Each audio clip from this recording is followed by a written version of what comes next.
De ziua mea am încasat niște bani mai repede și din impuls m-am dus la un dealership și mi-am luat mașina la care mă gândeam de foarte mult timp, și anume Rolls-Royce.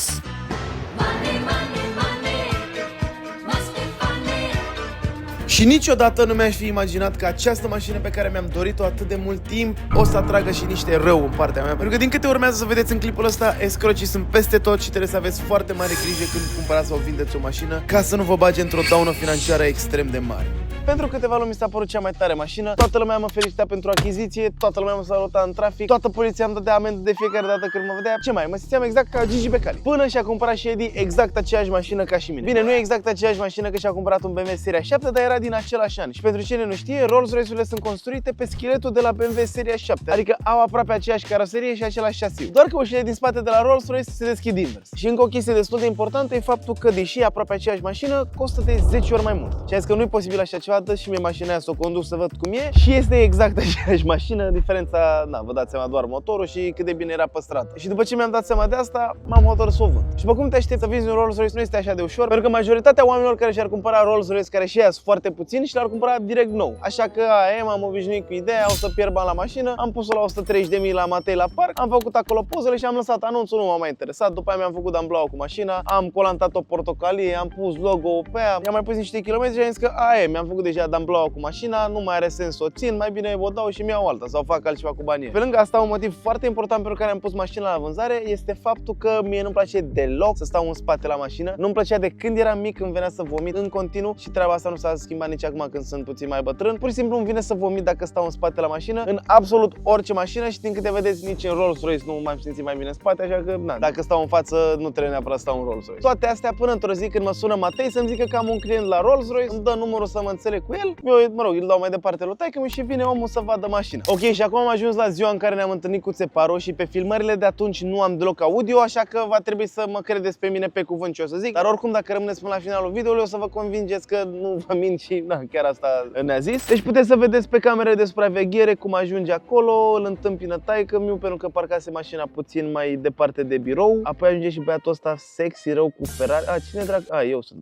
L-am salutat și pe am intrat în trasă să vorbim despre mașină. În trasă a început să ne povestească despre el și nu vă mint că ne-a spus toate lucrurile astea. 1. Că este milionar din IT. 2. Că are o firmă în UK de IT. 3. Că urmează să-și cumpere vreo 8 apartamente. 4. Că are 10 de angajați. 5. Că nu auzise niciodată de canalul ăsta. Lucruri destul de posibile, având în vedere că și voi ăștia de vă uitați acum, sunteți foarte mulți care nu v-ați abonat încă. Uitați aici procentajul, că ne arată de la YouTube cât s-au abonat și câți nu. Și nouă ne arată că cam mulți dintre voi nu v-ați abonat, dar treaba asta poate să se schimbe chiar acum dacă dați și voi click pe butonul ăla de subscribe. 6. Că s-a născut la Nisa. 7. Că are mai mult de 10 mașini. 8. Că zboară de obicei cu avionul privat. 9. Că nu el va conduce mașina, ci șoferul lui, pentru că el are crize de epilepsie și nu vrea să pună alți oameni în pericol. 10. Că are șofer. După aia l-am luat la un test drive, timp în care ne-a povestit cât de gravă este problema lui cu epilepsia și, nu știu, parcă m-a făcut așa să-mi fie milă de el, nu știu, foarte ciudat sentimentul să te întâlnești cu cineva pentru prima oară, să zică că că pui mei, că s-ar putea să mor, că uite ce probleme avem. Și apoi am ajuns înapoi în terasă și a venit timpul să negociem. Bine, vorba vine să negociem, că omul nu a negociat niciun euro la preț. A zis 130.000 ai pus mașina,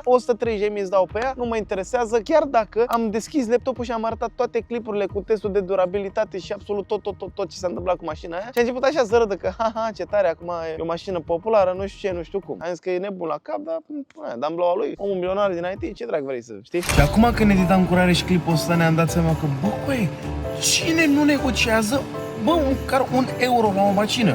Și pe mi-am dat seama că probabil omul nici măcar nu știa de car vertical. Pentru că asta e cea mai bună unealtă dacă vrei să negociezi la o mașină, ai văzut mașina care îți place și te gândești cum să mai lași din prețul ăla puțin mai jos. Cum se face? Ei bine, dacă ai găsit o mașină care îți place, îi ceri vânzătorului seria de șasiu să vezi tu ce istoric are mașina. Bagi seria de șasiu pe car vertical, bagi acolo codul zbâr, îți dă 20% reducere și ar putea să ai și o surpriză până la finalul anului. O să vă explic puțin mai încolo despre ce e vorba. Și după aia car vertical îți arată istoricul complet al mașinii. După aia cu istoricul complet, dacă ți arată acolo că a avut kilometri dați înapoi, îi scazi din preț. Dacă ți arată că a avut o daună, scazi din preț. Ideea e că oricum e bine să verifici o mașină înainte să o cumperi, chiar dacă nu mai vrei neapărat să negociezi la preț, dar îți dai seama dacă merită să mergi să vezi mașina aia, nu îți pierzi bani și timpul să dai ori pe un Uber până la mașină, ori pe benzină să mergi să vezi mașina aia în persoană. Că, eu zic că scoți banii pe un raport doar din faptul că n-ai plecat de acasă. Probabil ați văzut în clipul celălalt că am cumpărat 10 mașini pe care urmează să le dau urmăritorilor.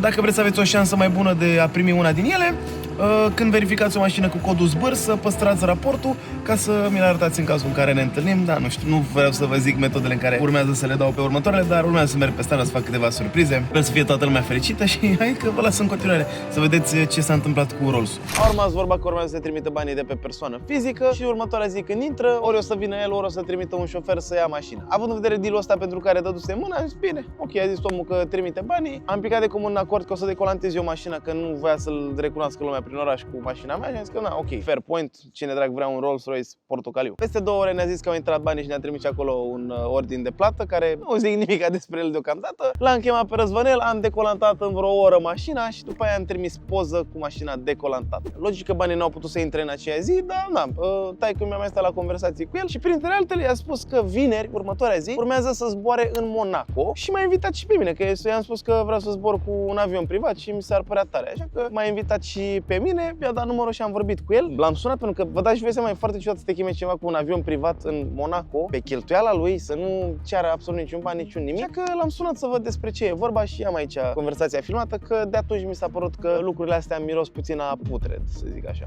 Alo! Ciao, Andrei, salutare! Salut, ce faci? Băi, deci dacă îți spun ce fac, o să râzi. Tocmai ce am luat niște suporți de număr de Rolls, mi-am comandat. Voiam să te întreb cu Monaco, nu înțeleg. Hai, frate, YOLO!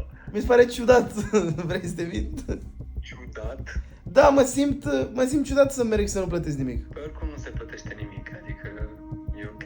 Păi e avionul tău? Păi nu e, dar indiferent că mergi sau nu, adică e ca și cum aș sta în chirie și ai zice să vii la mine 2 zile și ți-aș cere bani pe chirie, știi, același lucru. Adică oricum stau acolo, înțelegi? Ok. Și câte zile vrei să stai? Că am o filmare weekendul ăsta și să știu dacă o mut pe începutul săptămânii sau nu. Până duminică seara, luni. Eu n-am mai văzut niciodată în Monaco, deci nu știu ce drag se face acolo, unde se merge, unde se ăsta. Se stă, se bea și cam atât. Habar nu prea multe chestii de făcut.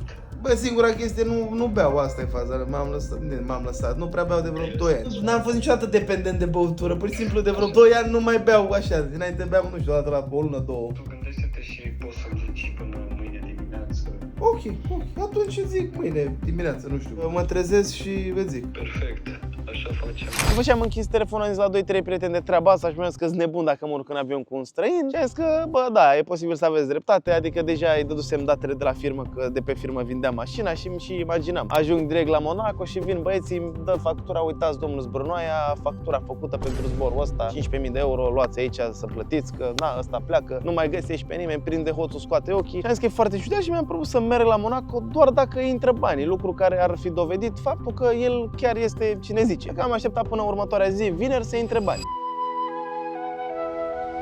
Dar următoarea zi de dimineață m-am trezit cu mesaj și telefon că avusese o criză de epilepsie în noaptea aia și a trebuit să meargă la spital și că nu mai merge în Monaco. Și în mintea mea am răsuflat liniștit, că am zis, bă, măcar nu ajung carne de tun în altă țară. Bine, hai la asta așa. Vinerea aia nu au intrat banii și am zis că e normal, că așa se întâmplă la tranzacții mari, să nu intre direct de pe o zi pe alta. Din păcate urma weekend în care nu s-a întâmplat mare lucru.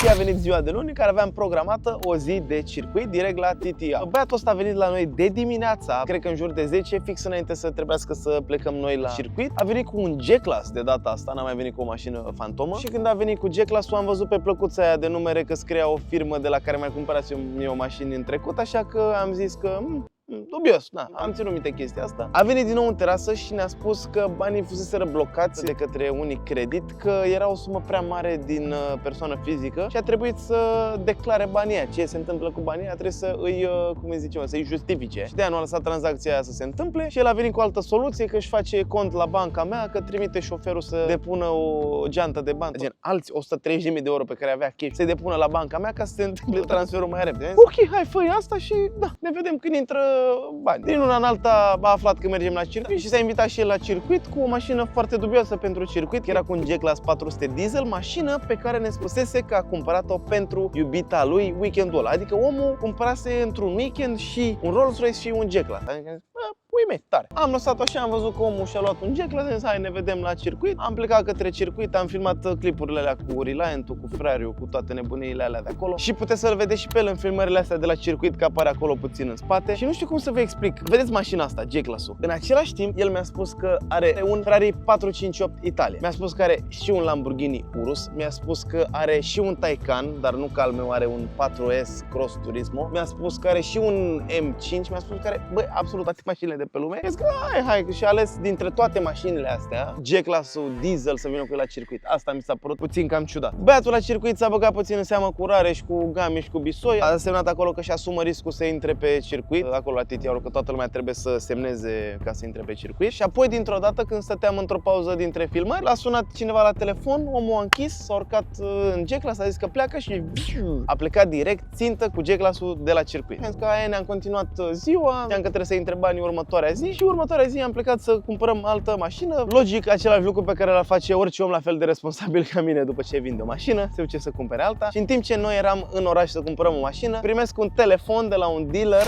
Să-ți spun toată povestea, ok? Ca să vedem cum ne înțelegem la povești. Ok. Joi a venit băiatul la mine, mi-a zis că vrea mașina mea, nu a negociat niciun preț la ea. Așa a făcut și la mine, identic. Mi-a arătat un cont din afară cu 1.600.000 de euro. Nu i-am cerut să-mi arate niciun cont. A rămas că face plata, după aia mi-a transmis că a făcut plata, nu mi-a trimis niciun screenshot, dar eu nu i-am cerut niciun screenshot că a făcut plata. M-am pus, am decolantat mașina, că era colantată. Știu, portocalie. Că mi-a și zis că, dom'le, de aici rost mașina de la voi, că nu știu ce, că acum e la mine, pot o decolantez. Vineri mi-a spus că i-a oprit tranzacția băieții de la bancă. De la ce bancă? Unicredit. Că a făcut-o de pe persoană fizică, a zis că nu vrea să cumpere pe fiecare. Parte de aici. Dar și la mine, pentru că și mașina mea are TVA exact cum are și a ta.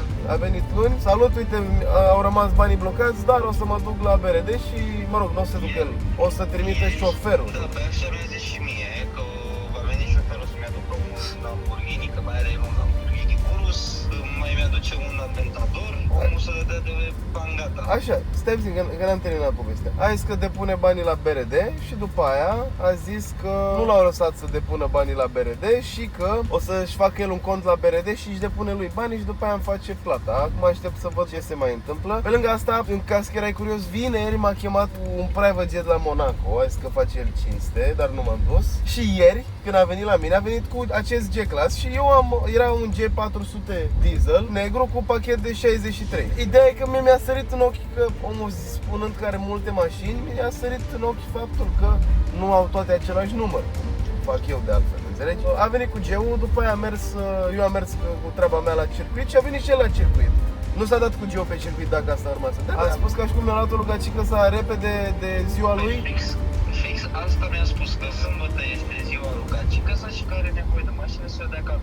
Ok, deci omul a venit joi să-și cumpere un G-Class și un Rolls-Royce. Corect. Care e prețul la G-Class? 116 cu tot cu TVA. Bun, și ai văzut vreun ban până acum? Nu, știi care a fost chestia? Că a venit recomandat prin tine. Dom'le, că am cumpărat puțin. de la... Și uite, de aici mi s-a pornit mie dorința să fac acest video și să-l demaschez pe acest țepar. Pentru că una este să încerci să mă păcălești pe mine, dar alta este să mergi în stânga și în dreapta și să încerci să păcălești alți oameni folosindu-te de numele meu. De asta a durat atât de mult să pot să scot acest video, din câte vedeți este filmat vara și a trebuit să vorbesc cu avocatul în așa fel încât să fie în regulă cu fiecare secundiță din vlog și o să vedeți ce se întâmplă. Problema a fost când el n-a venit recomandat, el s-a autorecomandat. Da, s-a autorecomandat. Eu am vrut să fac niște legături când te-am ales să te sun pe tine, să te întreb dacă este adevărat, dacă a cumpărat cu adevărat mașina de la tine sau doar a fost o minciună pe care mi-a vândut-o și mie. Cel mai probabil a fost o minciună, dar în mod cât se poate de real, încă n-au intrat banii. Nelu n-a fost la... Este plecat în vacanță. Ok. Mi-a spus, vezi că îți vine cineva la G-Class, am luat legătura cu el, m-a sunat, dă-i mașina să plece decât talonul și cheia, i-am respectat decizia și asta a fost. Decât talonul și cheia, păi și el ce mai are nevoie ca să-și însușească mașina? Carte, ok. Certificatul fiscal nu i l-am dat. Am El înțeles. este deja scos. Am înțeles. Deja scos pe numele. Deci încă nu își poate auto-însuși mașina. În momentul de față, fără carte, nu poate să facă nimic. Ei bine, deși încă nu-și putea însuși singur mașina, omul ăsta avea o altă șmecherie pe care o să o vedeți în episodul următor. Apăsați acum pe butonul de subscribe pentru că mai sunt foarte multe chestii de spus. Dacă l-ați recunoscut pe individ din video, puteți să intrați să-mi scrieți pe Instagram dacă aveți alte informații despre el, dacă v-ați intersectat cu el sau ceva, pentru că între timp am descoperit că sunt și câteva procese deschise pe numele lui. În episodul al doilea o să vă explicăm toată manevra pe care o făcea el ca să facă o grămadă de bani din chestia asta, așa că dați subscribe ca să-l vedeți și pe ăla.